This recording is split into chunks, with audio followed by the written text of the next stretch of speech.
Hey everyone, welcome back to my channel. I'm Jagrit, and if you're new here, this channel is all about making blood donation understood, normal, and accessible for every single Nepali.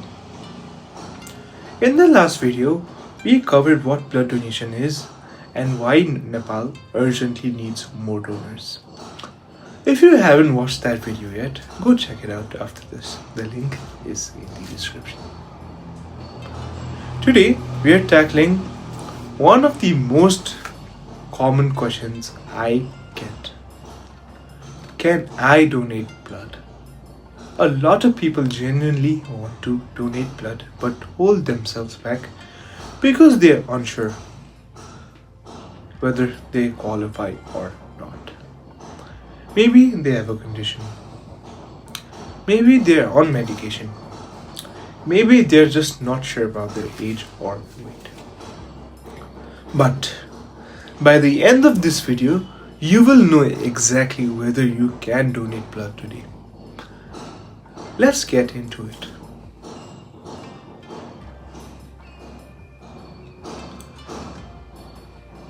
The basic requirements. Let's start with the fundamental requirements that every blood donor must meet. These are universal guidelines followed by blood banks across Nepal and internationally. Age. You must be between 18 and 65 years old to donate blood. In some countries, the minimum age is 16 or 17 with parental consent, but in Nepal, the standard minimum is 18. If you are above 65, you may be still eligible in some cases, but a doctor's clearance is typically required. Number 2. Weight. You must weigh at least 45 kgs. This is because the volume of blood collected, roughly 450 milliliters, needs to be safe relative to your total blood volume. If you weigh less than 45 kgs, donating that amount could put unnecessary strain on your body. Hemoglobin levels. Hemoglobin is the protein in your red blood cells that carries oxygen. Before donating, a quick finger prick test checks your hemoglobin level. For men, the minimum requirement is 13 grams per deciliter. For women, it is 12.5 grams per deciliter. If your hemoglobin is too low, it usually means you're anemic, and donating blood would worsen that condition. You will be asked to come back after improving your iron levels. General health. You should completely feel well on the day of donation. If you have a cold, flu, fever, or any active infection, you should wait until you are fully recovered before donating. Donation frequency. You must wait at least 56 days, that is 8 weeks between whole blood donations. This gives your body sufficient time to fully replenish the donated blood.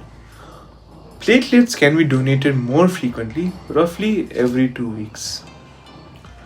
If you meet all 5 of these criteria right now, congratulations, you're almost certainly eligible to donate blood.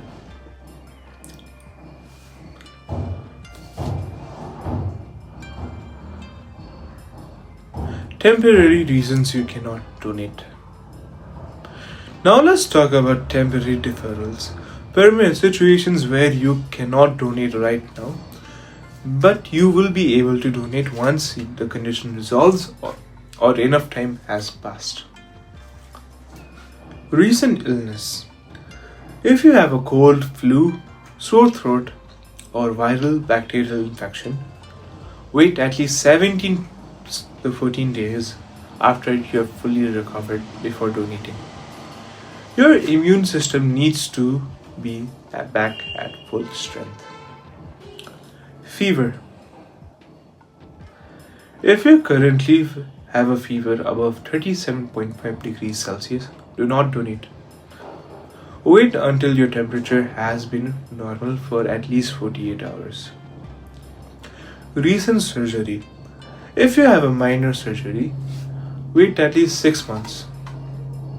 For major surgeries involving general anesthesia, wait at least 12 months.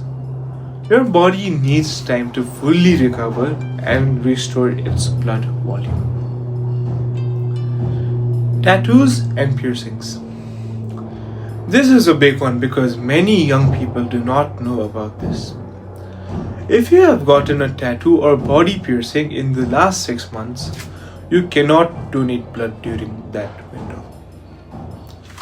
This is because needles used in tattoo parlors, if not sterilized properly, can transmit infections like hepatitis B and C. After 6 months, assuming that you're in good health, you'll be eligible again. Pregnancy and breastfeeding. If you're pregnant, you cannot donate blood. After delivery, you should wait at least 6 months before donating blood.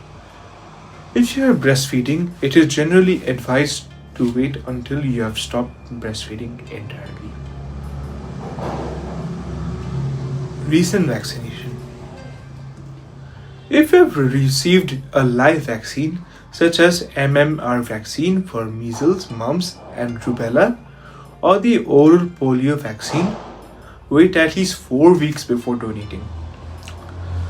For inactivated vaccines like the flu shot or COVID-19 vaccine, you can typically donate within 48 hours as long as you feel well. Dental procedures. Minor dental work like filling, wait 24 hours. A tooth extraction or more invasive dental procedure, wait at least 72 hours or until any infection risk has passed. Traveling to malaria risk areas. If you've recently traveled to or lived in an area with active malaria transmission, you may need to wait 3 to 12 months depending on the specific guidelines of the blood bank. Since Nepal has regions where malaria is present, this is worth asking about specifically. Alcohol consumption. Do not donate blood within 24 hours of consuming alcohol. Alcohol dehydrates you and thins your blood, making donation inadvisable. Medication. Many common medications are perfectly fine. Paracetamol, most vitamins. However, blood thinners like aspirin require a 3-day wait before donation. Antibiotics require a waiting time until you have finished the full course and have been symptom-free for at least 2 weeks. Always disclose all medications to health worker during screening. They will advise you accordingly.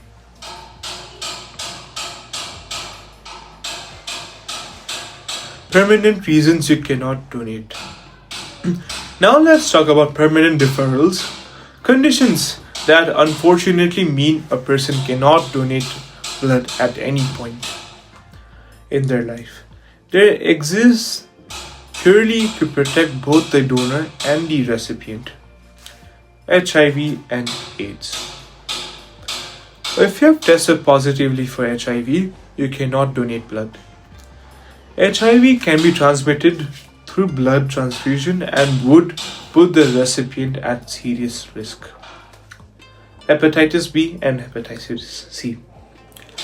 If you have ever tested positive for hepatitis B or C, you're permanently deferred from donating blood. These are serious liver infections that are transmissible through blood. Heart disease. If you have a history of heart disease, heart attacks, or serious cardiac conditions, you're generally not eligible to donate, as donation could put unnecessary strain on your cardiovascular system. Cancer. Most forms of cancer result in permanent deferral. However, people who have successfully treated for certain localized cancers like skin cancer may be eligible after waiting a period. This varies and requires a doctor's clearance. Severe diabetes and complications. Mild, well controlled diabetes does not necessarily prevent donation in all cases.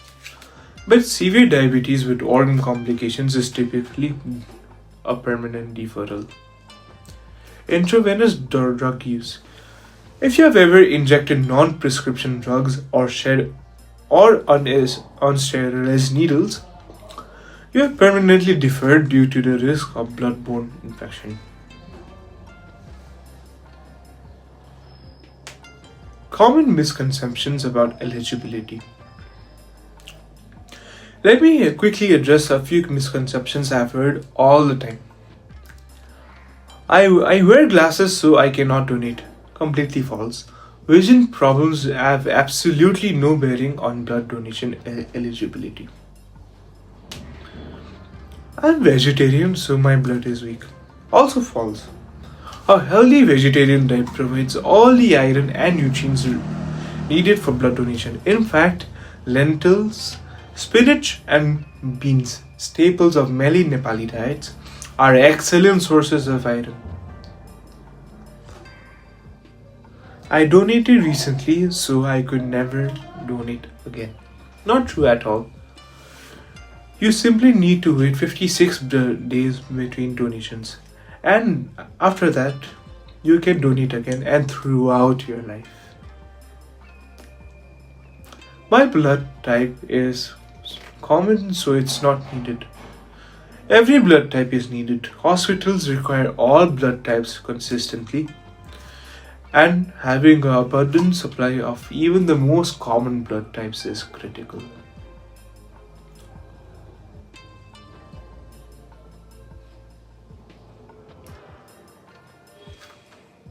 So to recap, the basic requirements are being between 18 and 65 years old, weighing at least 45 kgs, having adequate hemoglobin levels, and being in a good general health. Many temporary conditions like illness, tattoos, or medication are just waiting periods. They do not prevent you from ever donating, and permanent referrals exist to protect you and the person receiving your blood. If you are healthy and eligible, I want to personally encourage you to walk into your nearest blood bank or look out for a donation camp in your area. 1 hour of your time can save up to 3 lives. If this video was helpful, please share it with someone who has been unsure about whether they can donate. That one share could make a real difference. Subscribe to the channel for the next video where I'll be busting the biggest myths about blood donation, because trust me, some of them will genuinely surprise you. I'll see you in the next video. Thank you so much for watching.